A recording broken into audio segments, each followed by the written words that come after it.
Hello, and welcome to the PC Perspective Podcast. This is episode 791. This is being recorded on September 18, 2024. I'm Sebastian Peak. I'm Jeremy Hellstrom. I'm Josh Walrath. I'm Brett Van Sprumberg, and that was not my Windows. No, that was Josh with his notification sound. Someone sent me a text. And is it this moment? Why would they do such a thing? It sounds like Windows notifications, but it's what Josh's phone sounds like. Yeah. It sounded a lot like Windows notifications. And he's not using a Nokia. Is that the Samsung Galaxy S10? Or is that a newer phone? It's the S23. Oh, you have the S23. Man, you moved way up. S23. Whoa. Or is it the 22? One of those. You can find out how to support PC Perspective and all we do here at patreon.com/PCPer. Yes, that's right. We are on Patreon, and we'd love it if you'd help support us. And just like B. Brown the Goat and Phil Dude. Although that's not his last name, but it is sort of a mispronunciation of his last name. Oh, but he does seem like a dude. He does seem like a dude. Phil Dude. Yeah. And speaking of dudes, JoJo the Cactus. I mean, dudes, the West, the Wild West. I don't know. Yep. We've got the goat. We've got the goat, the dude, and the cactus. Just guys out there being dudes. Yeah. Or cacti. Is that the plural of cactuses? I think it is. Two different ways. I did cactuses and cacti. All right. Let's move to the most important segment of the week. Josh, please describe in great detail what you ate at lunchtime today. Okay, this was an exceptionally messy meal. I don't know why, it just was. But I ordered the Plainsman with an extra patty. So 2 quarter-pound patties, smashed. No onions, though. There may be onions afterwards. But jalapenos, chopped jalapenos, chipotle, ketchup. I should probably look what this is, but I've done this before. I substituted cheddar. No, I substituted cheddar for American, which, sure, American melts better, but it's just not as tasty as cheddar. Double full fries, again, on point. Rosemary salt. Hardly even need any ketchup because obviously they spread the chipotle ketchup around. So yeah, that's the Plainsman. It's an excellent burger, and it's got green chilies. Roasted, fire roasted green chilies. Excellent burger. All right, it's time for the PC Perspective News Desk, and the top story has to be the Intel news. Big meeting, some decisions made about Intel's future, and the unthinkable has happened. The spinning off of the foundry. It's going to be an independent subsidiary. Josh, does this mean that the next time they have an earnings call, they can talk all about Intel this, Intel that, and that's the design side. And then there can be separate earnings for this independent Intel foundry business. Oh, is that the play? Yeah. Reports its financial earnings separately. They're going to stop work on the foundries they're building in Poland and Germany for 2 years based on anticipated market demand.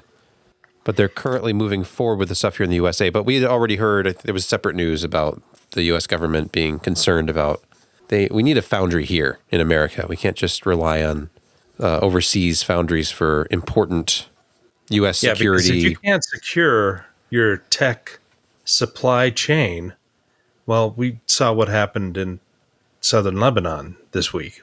Oh, hey, here's Altera. We didn't do that. They're selling part of their stake in Altera as well, the FPGA company. And the interesting thing, going off on this, the other foundries across the world are all getting, even their older processes are getting filled up with chip orders.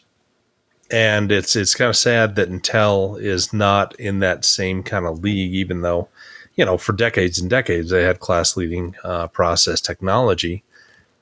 But they always wanted to, keep it for themselves. And only about, 10 years ago that they started opening up to third parties, select third parties. And those guys had a heck of a time because Intel simply didn't have the third-party tools to be able to, give them access to their process technology. So they had to, essentially do a lot of real semi-custom, full custom stuff with Intel engineers to port all these things, and it's an expensive process. And over the years they've improved their tools so they can allow other third parties to more adequately design chips for their process nodes. So you kind of wonder. I mean, you look back at AMD doing this in 2005, 2006, and yeah, it was painful at first.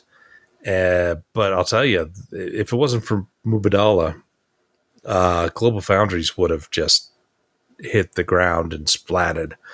They've kept them afloat. They've stopped a lot of R&D into next gen process technology, but they still have they're one of the biggest FDSOI groups out there. Planar stuff rather than 3D transistors, still inexpensive to design for, and a lot of applications really appreciate that. It's going to be interesting to see where Intel goes with this foundry subsidiary and how well it does. It's going to be interesting, to say the least. Josh, you know what's going to save Intel? AI. Ooh. Oh, yeah. Here's a story from PC Mag. Intel developing AI chips for Amazon in multi-billion-dollar deal.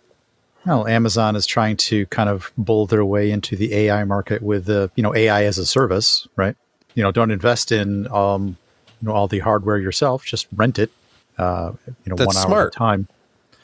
It can be, from a business perspective, but it's hard to stay on the top of the wave. I'm not necessarily sure that investing in custom silicon is the way to go for this. It may be. It depends on how well it pays off.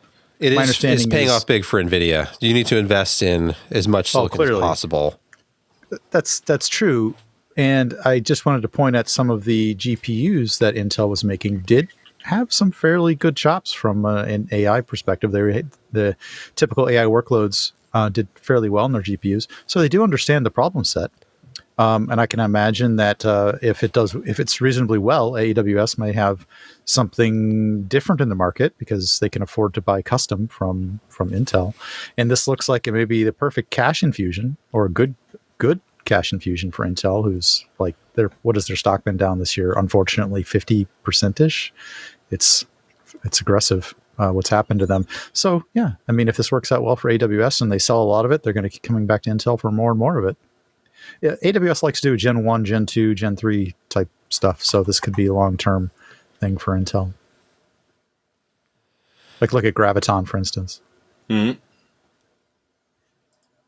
So I think spinning off foundries in long term is probably a good thing, because when you have multiple companies contributing to and kind of leveraging the overall R&D debt of these foundry companies, it's not just one company that handles all this, and if they hit roadblocks, they have to pay for all that. It's a distributed effort in terms financially, and so there's less risk for these third party semiconductor companies who use the foundry model.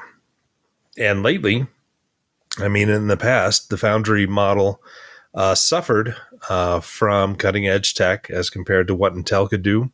It was always a node ahead at Intel as compared to what TSMC or UMC, SMC, all these other guys, Global Foundries now, could do. But that's no longer the case. Now TSMC is cutting edge technology. Intel is a distant second. And I mean, Samsung's there, and I was going to say maybe third.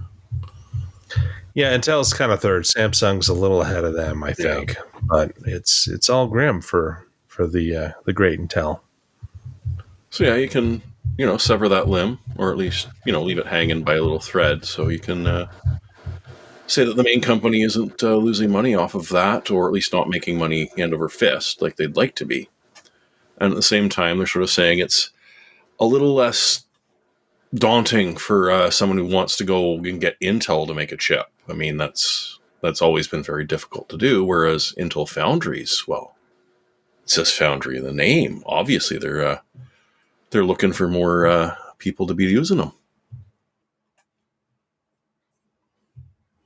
We'll see how it goes, right? They're playing games with grants right now, both overseas and in the U.S. for some of the Well, they just foundries got that they were paid supposed to start up. $3 billion from Department of Defense.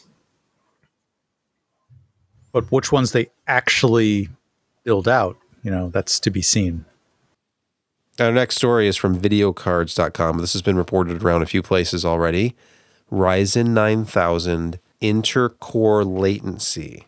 How exciting is this topic? But it was a problem. Ryzen 9000, it seemed to be kind of a regression compared to Ryzen 5000, Ryzen 7000. All of a sudden you had more of that almost first gen Ryzen issue with intercore latency, but AGESA to the rescue. The latest AGESA microcode update, AGESA 1.2.0.2. That was the one I was looking forward to because it unlocks the 105 watt mode for Ryzen 5 and 7 in the 9000 series. And I got it even on my B650 board here. Got that installed the other morning. But it also fixes some of those latency issues. If we're talking 180 nanoseconds, dropping down to 75. Now, I don't know what benchmark they're using to test this. I guess it's Cap FrameX core-to-core latency tool. Hopefully that does result in some better, like 1% lows or something in gaming. Maybe there's something tangible we can get from this. I mean, it sounds like a lot, but the 400 to 600 points they say they're seeing in Cinebench R23 is just 1%. Yeah, it's a small workload as, memory size and cache and that. So not as big of a deal, but you're probably going to see a little bit more in gaming because it really utilizes a lot of extra memory for all of that workload. No, this is great. I mean, the latest generation of Zen is kind of essentially a clean sheet design in many ways. I mean, we've had iterations from Zen 1 to Zen 3. Zen 4 was a little different, but the latest Zen is it's really new and it's pretty extreme, and it is not a surprise that AMD is still getting it up to kind of retail ready because if you think about the summer and what Intel was going through, I think AMD kind of pushed getting this out as soon as possible and riding that blue wave of Intel troubles. And it wasn't quite ready for prime time. And so they kind of fell off the board, got rolled around a little bit. But you know what? They got back on and they swam out there. They're catching the new wave. And this is their first real action afterwards. And it looks a lot better. And probably, again, as you said, it fixes probably some other things that have been issues with the 9000 series. So yeah, better late than never. And I'm glad it happened. I mean, now people actually have a reason to want to go to the 9000 series instead of buying a 7800 X3D, which the prices went from like $315 a couple of months ago now back up to almost $400. What Josh was just saying about riding that blue wave, and then he was saying something about new wave, and then I was thinking that analogy was a little bit in excess of for God's sakes, what we needed to be. And then I couldn't think of any more 80s band names, and I kind of zoned out for a while. What kind of a fine young cannibal are you? Well, she drives me crazy. Blue Monday. Come on. Yes. You know what? Blue Monday. Yeah. Which version? Oh, that's a tough question. It is. That's like spin me right round. I mean, yeah, but which version? Round, round, round again. Round, round. What I was going to say, to emphasize Josh's point, is that clearly Ryzen 9000 was not ready because the chipset the boards weren't ready. Why would they? Previously, they have launched chipsets with processors for a long time. So for this one to be 3 months out when the processors launched, it did seem like they were rushing it a little bit. I mean, it doesn't really matter because The processors are supported on the existing boards, but the microcode wasn't up to snuff yet. They're still working on it. It's all software, firmware, microcode. I mean, the chipsets are essentially the same, except Yes, the yes. 870E, you get USB 4.0. Wi-Fi 7? Otherwise, You'll get Wi-Fi 7 on those boards.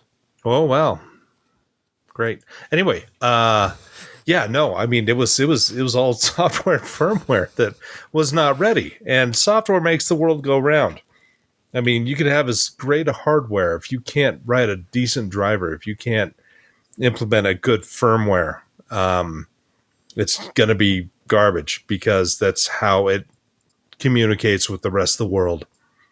So, yeah, they kind of messed up, obviously, with releasing it as early as they did, thinking that, hey, we've got a few things on our side. One, IPC is improved.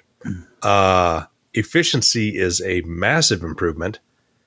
But when you don't have everything in place to give you that kind of wow factor of, hey, we've got 15% improvement in all of these things, when you're like, okay, it's about the same level of performance, but it's a whole lot more efficient, that doesn't get a lot of people excited. Because, we're talking in the retail enthusiast space, people are willing to, buy 1200 watt PSUs and push everything to the absolute ragged edge until, of course, they, have to push their CPU into warranty.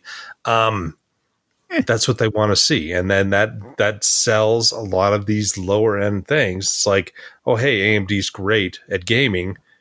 You better buy one of these, 5600s that at Best Buy on sale for $560.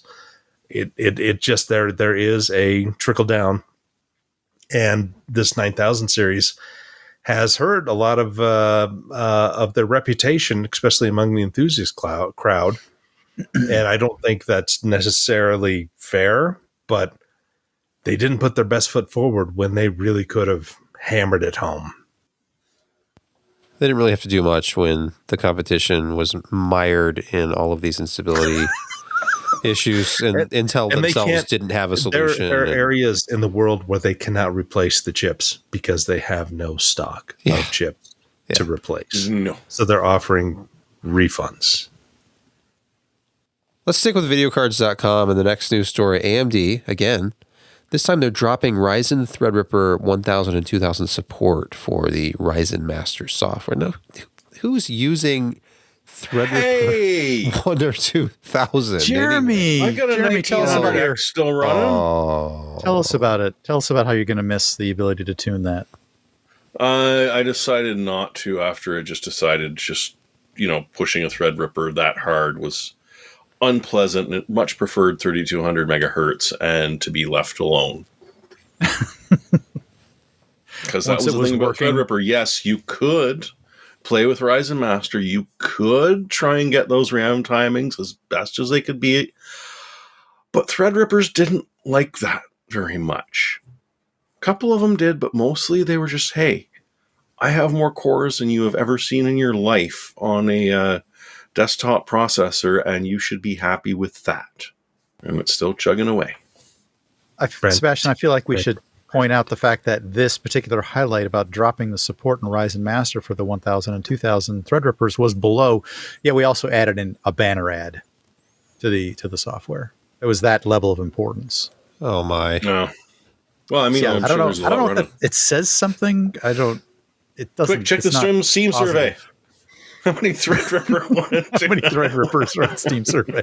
Yeah, an advertisement banner has been incorporated providing information on AMD products. Oh, and we also dropped support for 1000 and 2000. Yeah, just there's a little footnote there. But it's not bad, right? I can go out and buy a new Threadripper now, right? Yeah, so the ad banner tells you Threadripper. You should buy a new Threadripper. It's tailored.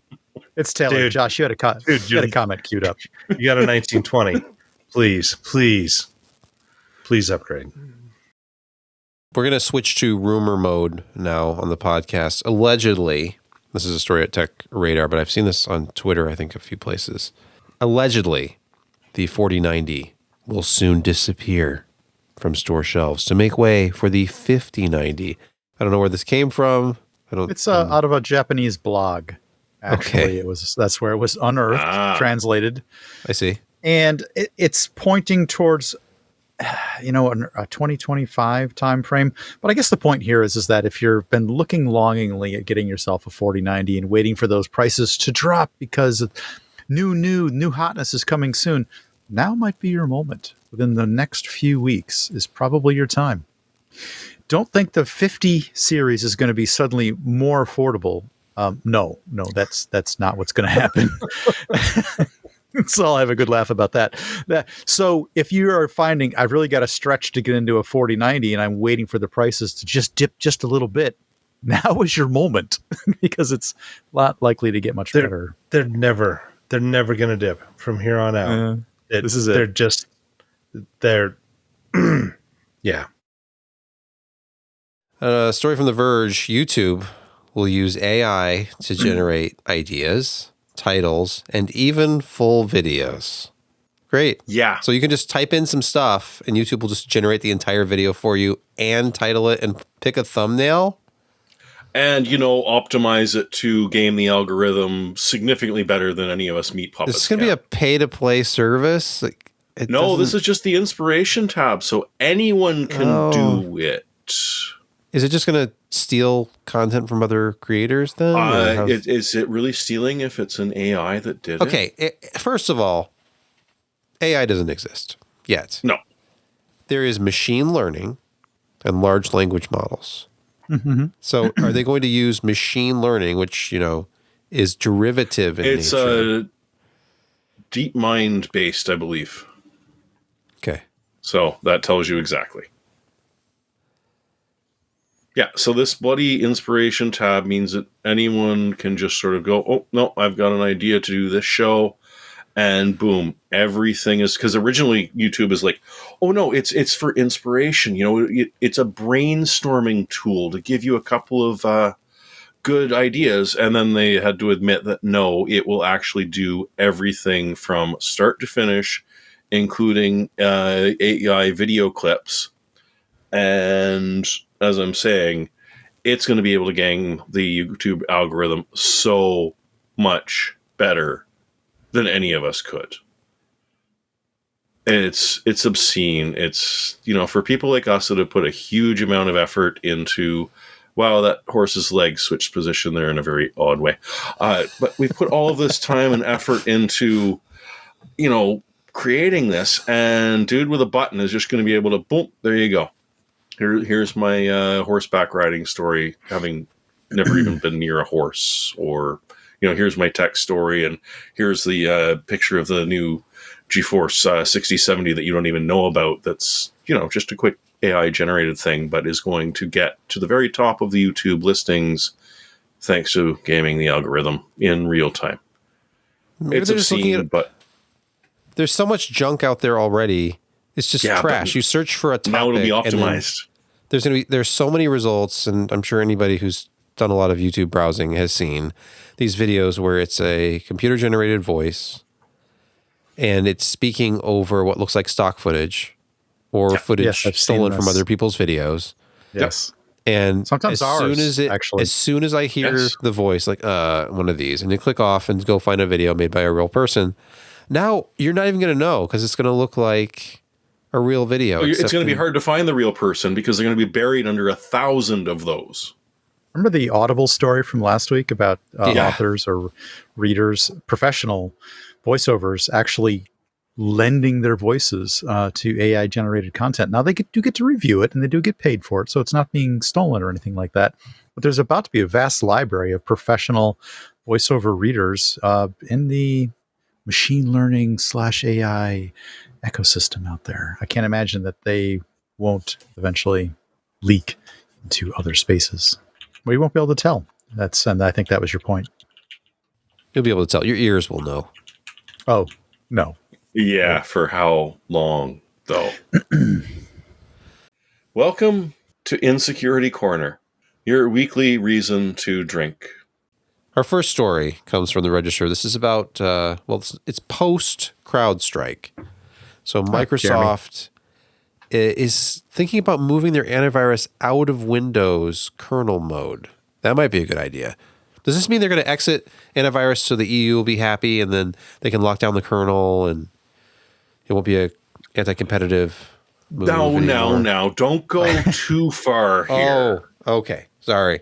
God, Jeremy, although I do want to note that kernel mode is right now a system necessity from a scanning perspective that gives mechanisms that are supposed to be able to look out over the entire process space and all of the channels that are being used on the buses and networking components and software and APIs. There's really only one place inside Windows where this activity can take place in an unfettered way, and that's within kernel mode because if it's not, then it's where we want it. Virus can stop it.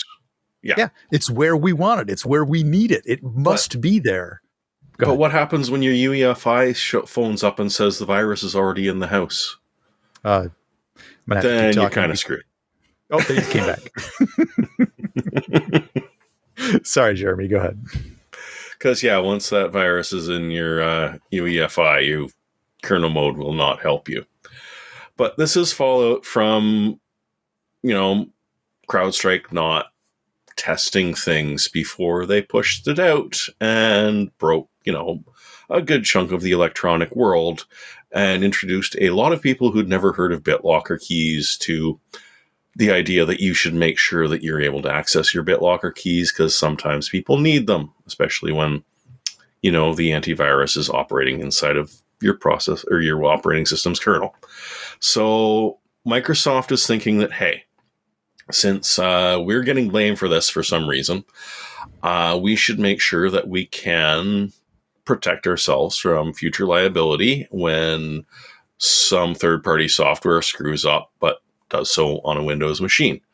So the Endpoint Security Ecosystem Summit has been called to talk about how we can get antivirus out of a kernel architecture and also, with the risks of monoculture. And I'm sure they didn't grasp the irony in that whatsoever. But it was, it just didn't happen. So they're trying to say that, hey, we might want to be able to figure out a configuration change where we at least validate stuff, because they did sort of, the grown-ups did eventually get to talk and say, hey, we don't want to necessarily take it out of the kernel, but we want to be able to do a bunch of validation before we let something run there.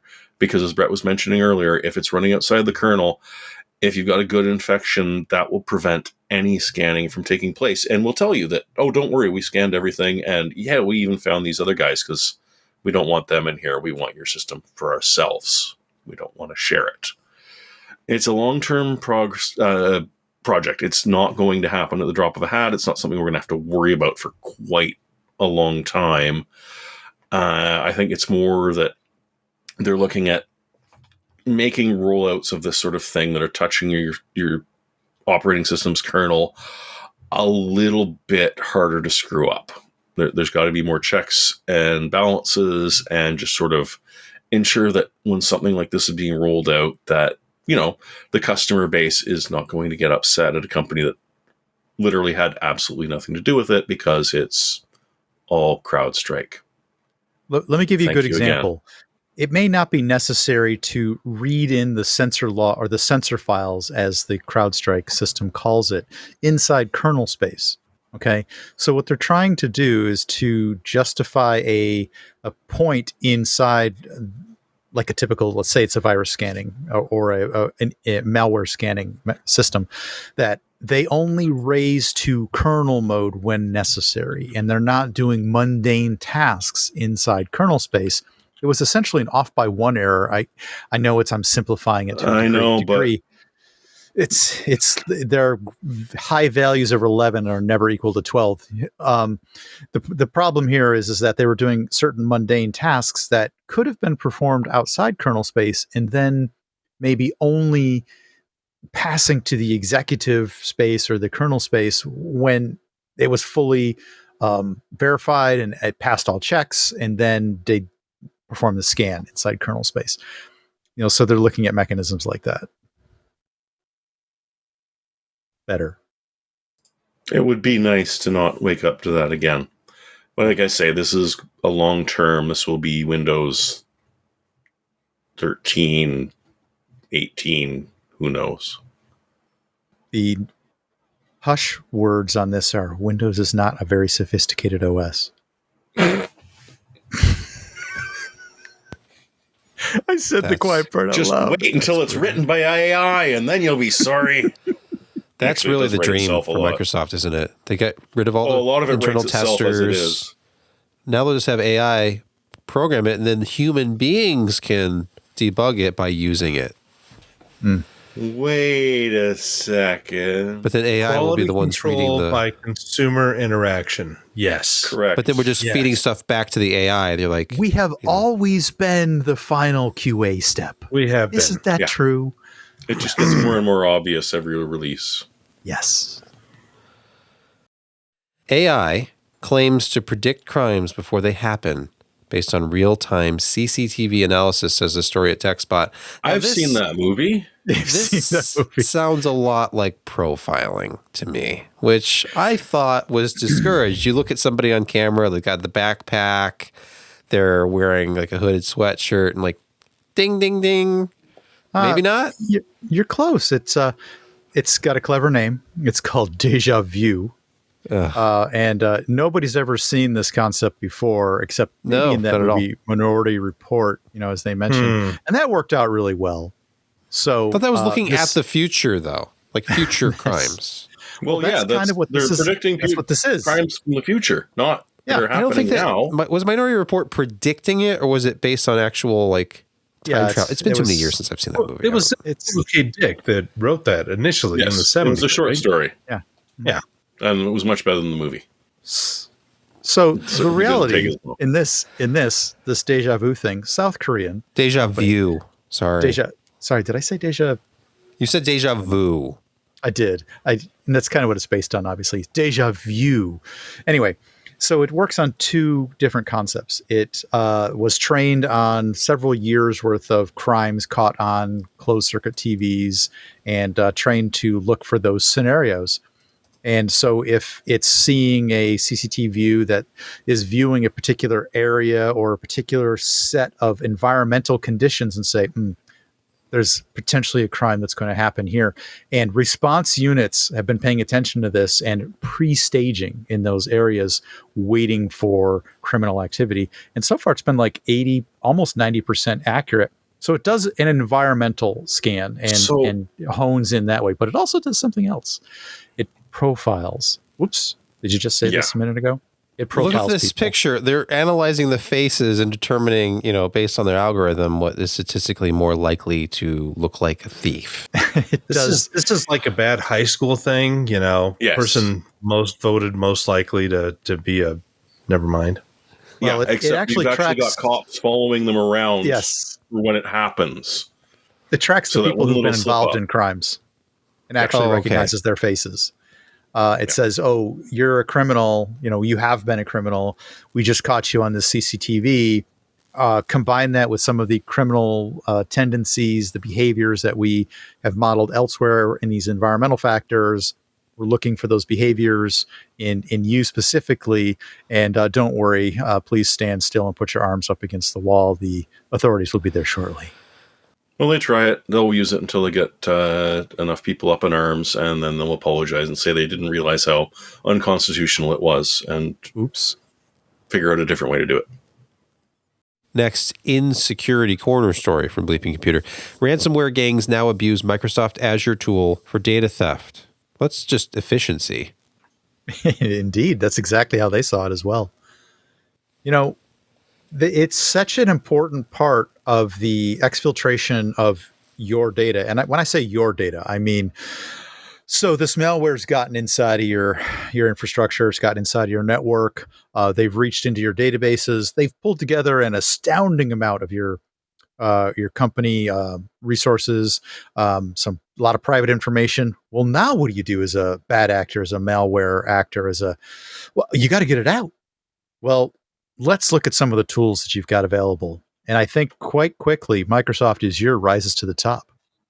Unfortunately, oftentimes the malware actors need to do some system upgrades. Like, you know what, you can't really get the finest speed out of the Azure remote copies and things like that if you're just running lame libraries or old, configurations on your systems.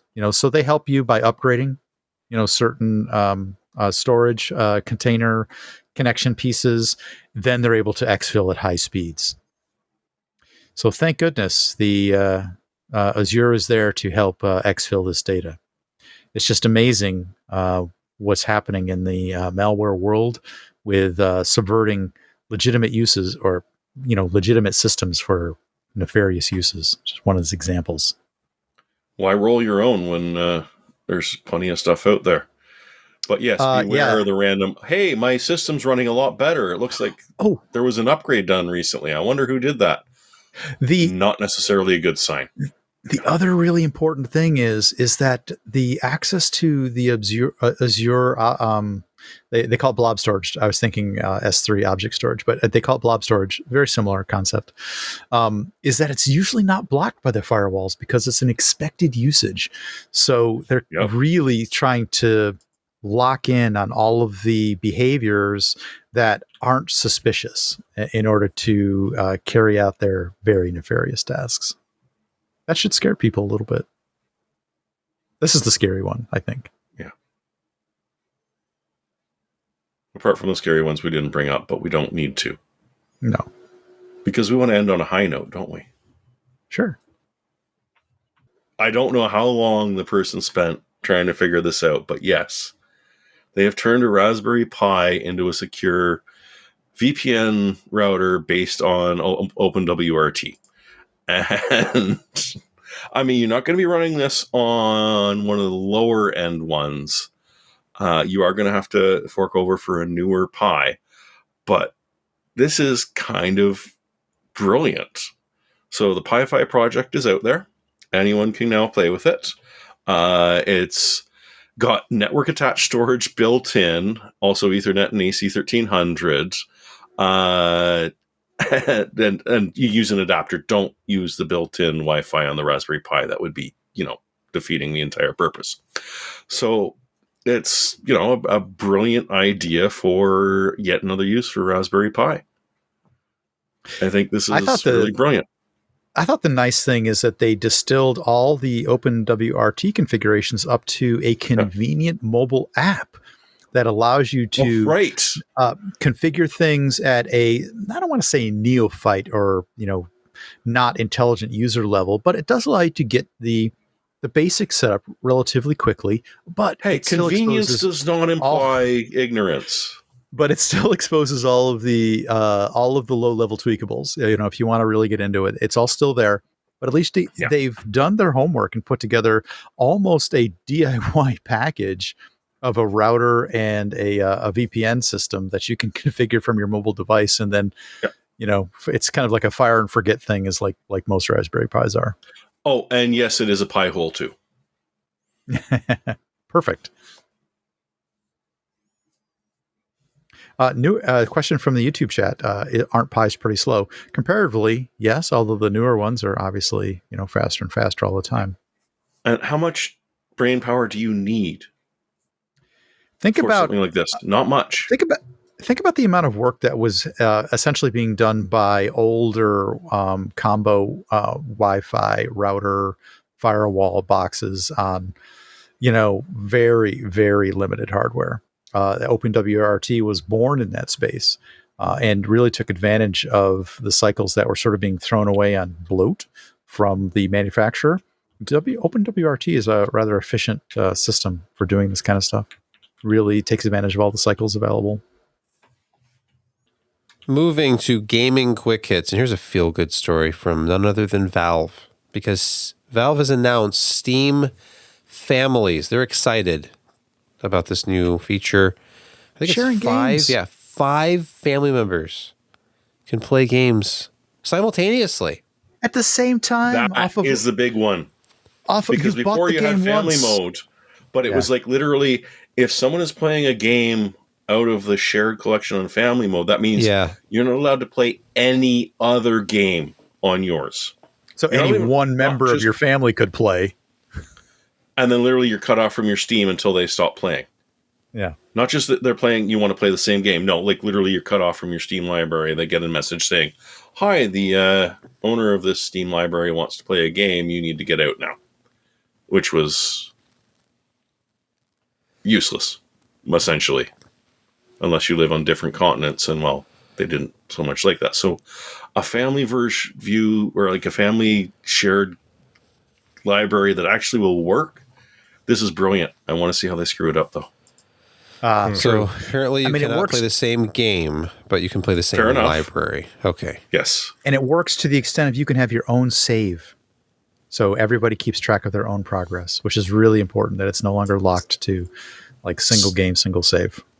Yeah. So you mean that my kid bought Wukong, but I could actually benchmark it?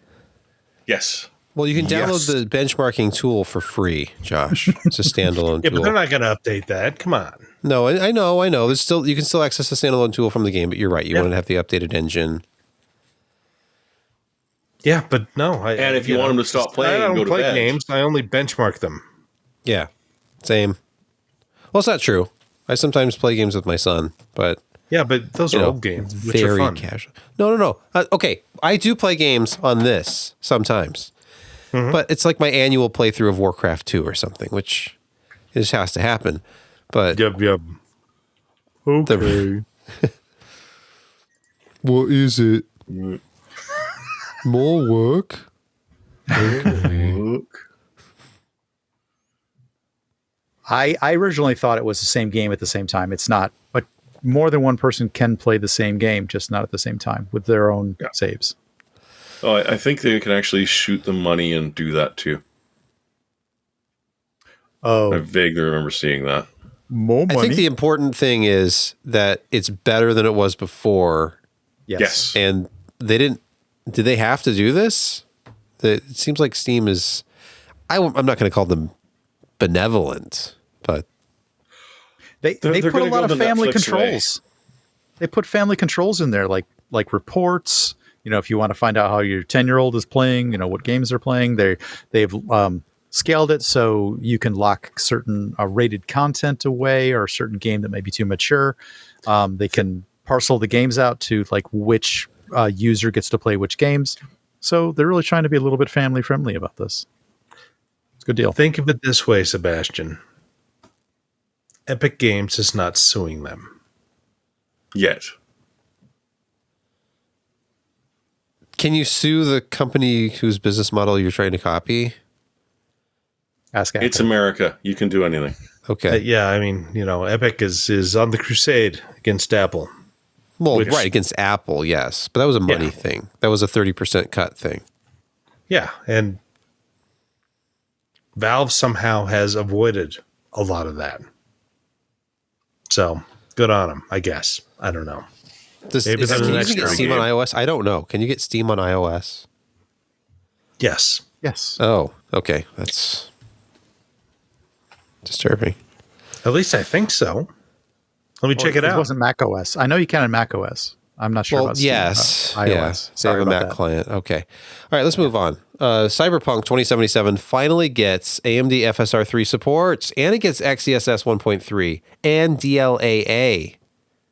Yeah, a lot of updates. updates. Final update? I thought it was done. I agree with you guys. I thought it was like no more.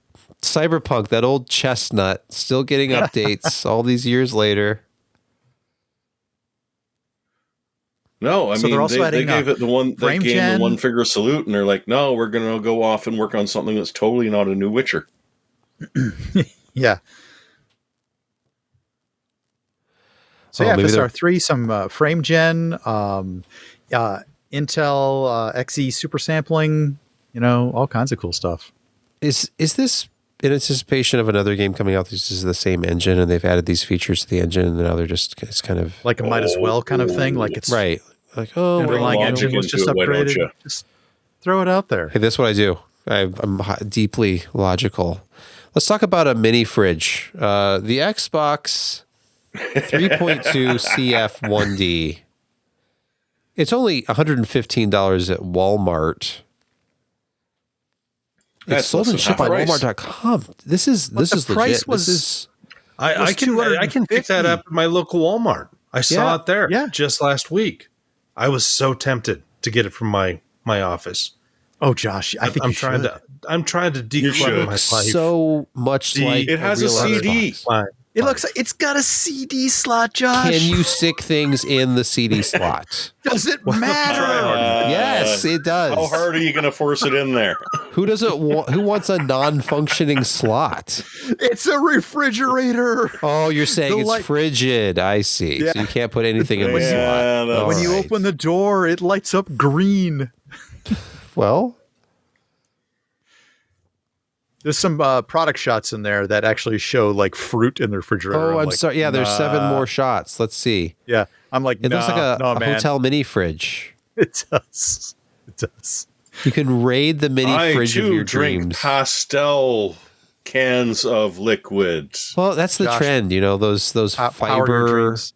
fiber things. What are those things called? Like the That's fiber AI pop. generated. Okay. The Kombucha might below or No, there's kombucha, another whatever you like it. trendy kind of thing that people pretend to like. It's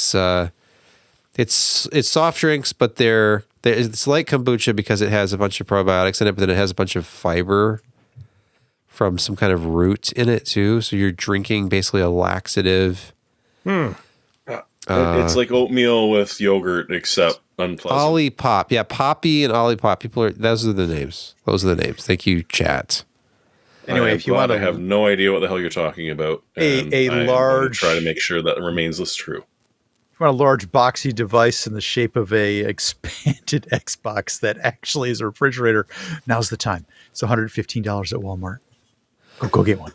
Here are those pastel pops, by the way. No, I just in don't case you're need to curious. know. I really don't want to know. It looks, it's grape, it's vanilla, it's cream soda, and it turns out that it's probiotics and fiber It's a lie. in a can. And it's Apparently $2.38 Barbie a one, thank can you. for a 12 ounce. Mirror in the Discord is throwing The the stupid Olipop tax. Barbie peaches and cream. I just don't want to know. Stop the world. I want to get off. Okay. There's one more story in Gaming Quick Hits. No, that's a yacht woot. Somehow that refrigerator at Walmart was Gaming Quick Hits. Okay, I'll bear that It's in an mind. Xbox. It's a giant Is it? Xbox. Is it? Or is it a refrigerator that's made to look like it? You know what? We're going to argue It's about the a classification refrigerator of you stories. keep your Xbox in so that your Xbox remains cool. It is the coolest running Xbox, that's for sure. Okay, Mm-hmm. Battlefield will be coming back from the future. 2142, your war, your way. Do you remember that piece of garbage? Yeah. Do you know anyone who liked Battlefield 2142? I played it for about 15 minutes, and that was... Oh, you lasted longer than I did. Well, it was sent to me for free, so I think I got it tried from it. Intel for free as well, yeah. it was awful. It was horrible. So they went, oh, well, if we make Battlefield 2042, it'll be 100 years better than Battlefield 2142. And, well, no, the combination of some sort of hero shooter with the specialist classes, throwing 128 people on a map just for shits and giggles, it wasn't very popular with a lot of people. I believe I paid $3 for it, and I'd still like that back. It's not good. So what we've got is EA saying, hey, the next Battlefield, which will be totally happening, is going to be set in modern times, and we're going to go back to some of the basics. We'll see exactly what that means, because one of the worries that I have is that they threw everything at the wall here. And every So, one from different studio Dice, parts. Motive, Ripple Effect, and Criterion. So you've got everything from the original Battlefields to Need for Speed developers in this thing. And as I mentioned, there's the old aphorism that a platypus is a duck designed by committee. I'm a little worried that's what we're going to end up with, is that every single one is going to pick a certain part of the game or a certain mechanic and say, we're going to throw everything we possibly can to make this the best. And then they're all going to get together at the end and go, oh, wow, your piece doesn't fit with my piece. And I don't even know what that piece was supposed to do. But hey, it's a hope. It's a hope that Battlefield might be enjoyable to play again at some point. They're not talking about a release date. Next year sometime we'll find out more details about it. Look what made Battlefield 2 great. And just replicate it. Yes. It's like, hey, we're trying to catch up with Call of Duty stuff, and it just doesn't work. Because we become a Call of Duty clone instead of let COD Blops do its own thing. Experience. But they have jealousy. They have jealousy, though. No, apparently. Yeah. That and the Frostbite engine apparently is hard to work with. So that doesn't help. And it'll be interesting to see if with all of this they do go with a new engine. They're putting it far enough out there it could be, but they're not saying anything. But hey. And hey, maybe we'll get a single player campaign back again. And a benchmarking tool for you. They've never really had a single player. No, I mean, other than just missions. I mean, it wasn't huge, but there was. I mean, Battlefield 2, you woke up tied to that chair and had to run Battlefield 2 was total multiplayer. There was no single. Oh, Battlefield 3, I think, was... Yeah. You went through the whole Ryan thing. And I used that as a benchmark for a while, that running through a number of times. We used for benchmark long, and don't tell that long-tongued liar. Gonna tell that Midnight Rider. Yeah, too much. That's the one. Oh, I played some of those mods well past their life expectancy with online players. It was fantastic. The entire benchmark's ruined. They just teleported through the door and it's closed now. Oops. Oh well. Hey, you know what? It's time for Picks of the Week. Josh, you want to get us started? So apparently Logitech had this really large thing in Europe, I think Paris, and they announced all of these brand new things. And finally, I mean, remember they had the direct drive wheel last year that they introduced, and it was supposed to be extensible. However, there was nothing else that you could extend it with. It had one set of pedals and one wheel that you could detach from the base. And unfortunately, there was nothing else there that you could get. But now, a year later, they have announced that there is an environment, an ecosystem, if you will, about what you can attach to your Logitech direct drive base. And so we have this now, and you can go and look at it. And the prices are not actually that bad. I mean, they're not bad at all. And so what is going on? You should Josh? go. What is going on with that? Is this a Christopher Walken impression or something? Oh, It's no, completely off the very rails. bad, but I know exactly what it is. All right. I'm not getting. You don't want to know. I'm with Sebastian. Okay. So anyway, Logitech finally released an entire ecosystem for their direct drive wheel, which it's a solid piece of kit, and the prices are not bad as compared to what you get with like Thrustmaster and Fanatec and all these other guys. And they actually have products that you can buy. This is wonderful. So anyway, yeah, that's my pick. Is they have, and plus they have that RS quick release adapter that if you wanted to buy a third party rim that you could actually install in a car, you can mount it to the direct drive unit.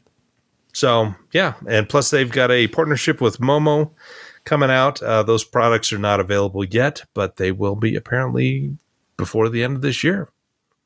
And Fanatec did not go out of business. They were bought by Corsair this week. Yes. I was just going to mention that, Josh. Let's talk a little bit about Fanatec, one of your favorites. What do you think? Well, I haven't used their stuff in a while, but given the financial underpinnings that they always needed, or what do you think? The company that owned Fanatec went into some serious debt. Serious. And so then now they've sold the Fanatec brand and company to Corsair. And I don't know all the terms of the deal because Corsair is not a publicly traded company, as far as I know. But yeah, their Fanatec joins Corsair, and they're keeping all their employees. They're still Landstuhl is where it's based out of in Germany, and they're going to keep it there. They're going to keep the employees, keep the design group. I mean, Fanatec has some really good direct drive wheels and bases, and a tremendous ecosystem of products. So yeah, this is a positive thing for Corsair. They've broadened their base. Fanatec has a financial lifeline to keep going, and consumers who have invested in the Fanatec environment will still have support and new products coming out. So it's kind of a win-win for everybody, and we'll see how it goes. I have high hopes. Corsair is a well-run company, and if anybody could do it, I guess it would be them. I'd like to see the melding of some of the Corsair high-speed, high sampling rate I/O systems with the Fanatec devices. I think that's going to be interesting if they do ever kind of meld those things. Corsair has been known for their very high sampling rate keyboards, their intelligent programmable devices, and frankly, their RGB. I have to go there. Sorry. Fanatec with RGB might also happen. But I want to see them pair direct storage with direct drive. So you can just plug that Corsair in there and... You've mixed your metaphors again. That's why they taste so good. Okay. And I apologize in advance. My pick is a little depressing, but I wanted to make sure that you knew that this was a thing. Well, before you go off on that, the Battlefield 1942 Wake Island demo was damn right an absolute watershed moment in PC gaming. And I wish I could re-experience that entire thing of loading a couple of landmines on the bonnet of a Jeep and driving it through. It was the mechanics were beautiful on that game. Oh, it was so wonky. It was lovely. Oh, my love was the original U.S. spawn point. You jump in a Jeep, you just leap off the side of that damn mountain, and I could get 2 spawn points before anyone knew what the hell was going on. Oh, I miss those days. That was so much fun. Jeremy, your pick this week. So a lot of people are getting into these self-cleaning, rotating barrel cat litter boxes. And you may not know this, but they actually kill cats. A bunch of the cheaper knockoff ones do not have a sensor on that rotation. So if your feline decides to, just sort of poke their head out and not really leave it because, it's a cat. That's the sort of thing they do. It will literally start rotating and pin the cat in there, possibly causing, internal injuries, but definitely entrapping that cat. And as cat owners know, when a cat gets stuck in something, it behaves in a very rational and calm manner and doesn't do stuff that might, kill itself. So yeah, the Hackaday did a look at some of these, and the most obscene thing about this, a lot of the cheaper models actually have the sensor which would stop that barrel from rotating when it senses a blockage, and they're not enabled. That they're literally there, but they're not hooked up to the software. So seriously, it's not fun cleaning out litter, but clumping litter makes it a lot more easy than it used to be. Just do it. It's not worth it just to, have a rotating barrel that may well kill your lovely feline. Brett, do you have something less horrifying? I'd like to inflate the mood. as it were. Maybe relieve the pressure. Okay. Like most right-thinking people, I wouldn't buy a buttonhole unless it's been reviewed by Project Farm. And that's where my pick comes in this week. Project Farm on YouTube? Project Farm on YouTube, indeed. I wouldn't buy a buttonhole unless it's been reviewed by Project Farm. Okay. I think Brett I think is I've stuck. said that already. He's repeating himself. We had Josh apparently have a stroke on air, and then now Brett is just talking in circles. Let me move this on. Is great. Everybody, thanks for watching, listening. This has been the PC Perspective Podcast. I want to thank you all. All right, go ahead. It's dementia. Okay, so as I was saying, Project Farm reviewed some tire pressure checkers. Indeed. So a tire pressure gauge, very inexpensive, like $11, $12.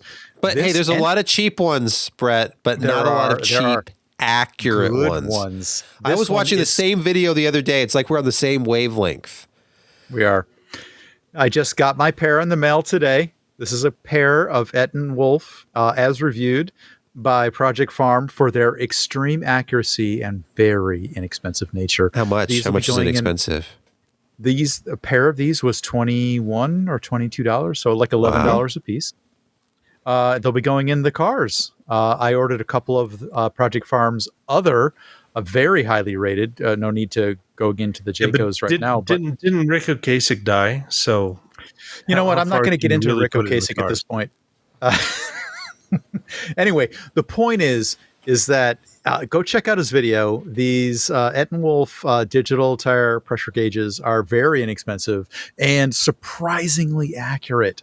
He measured them against some lab rated and lab calibrated ones, and these came within like a 0.1 PSI for the most part. The Jayco ones were also extremely highly rated. They cost a little bit more money, but these are for the cars. The Jayco ones will be for the garage. Moving on. Yeah. And it's funny because I did not talk to Brett about this. I didn't pick that tire pressure gauge, but I picked another product by the same company after watching the same video, because even though Project Farm did not review this specific inflator, once I saw how accurate the Etten Wolf gauge was, I said, well, the all-in-one thing that measures and can inflate, that's probably pretty accurate too. It's made by the same company. And because it's so inexpensive right now, this is $20 off with a coupon, so it's $35 if you're a Prime member with free shipping for the Etten Wolf Zephyr S3. It's one of those tire inflator / it's also a flashlight and a USB power bank. So it's just a good thing to have on hand. Charge it up, and it has multiple different modes. It has a bike mode, it has like a ball mode, and of course it has a car mode. And you can set it to the 10th of a PSI, just let it work. And it's actually not that slow. This is not the Milwaukee that everybody says is the absolute best, but you don't have to buy into somebody's battery ecosystem either. It's self-contained. Just plug it into USB-C to charge it. Anyway, yeah, it works quite well. And it came with some adapters, including one for pressed valves, which actually worked. I was very impressed. I was a little skeptical because I don't like the screw-on type, because as you're unscrewing it, you let some of the air pressure out. I prefer a clamp. That's inevitable no matter which one you got. But, yes, that's true. But this one I just go, because it's so precise, I just go 0.1 over. And then as I unscrew it, there's the 0.1. That's my theory. But the cars have never been more accurate than now. That's what I'm trying to say. We're not sponsored by them yet, but we hope that this portion of our podcast gets a lucrative sponsorship from Etten Wolf. Etten Wolf, yeah. Well, or Jayco. Those. I'm going to foreshadow my next week pick, which is going to be the Jayco gauges. Okay. I've said too much. All right. They'll probably actually sponsor us, because apparently if I try and order one, there's an import fee to Canada for every single model. So did you look it up? Yeah. Look, it's not my fault you chose to live in the wrong country, Jeremy. We're right down here. Just go a little further as a south. Canadian, I'm happy to let you believe that. Oh, okay. It's just guys, you pay so much for stuff up there. Your graphics card prices. Allow you to get on the highway looking for adventure and whatever may come your Whatever way. may come my way. You have to really step on it, though, when Canadian you're out man. on that highway. Well, That I'm is- going to make it happen. By the way, I want to thank everybody for listening to this podcast or watching the video version of it, because this one is in the books. It's in the can. It's 11:30 Eastern, and I'm just going to end it because The this time is the is show neat. that was never meant to be, but we made it it is. happen anyway. And here it is, though. Here it is. I think But you know what? we can all look push back through upon this 'cause moment. You sound a little stuffy. I've had a cold all week. My son was sick last week, and then I got sick, and I'm better. The germ Kent is sick, factory or else he isn't would be full of here right Welcome now. to school. It was some virus going around, of course. Okay. Oh my gosh, Al Bundy from the YouTube chat is disappointed there was no SSD pick. I mean, we've had We're very 40, SSD heavy. 46 weeks in a row where there's been an SSD pick. So he's not Yeah. wrong about this. He's not wrong. He's not wrong.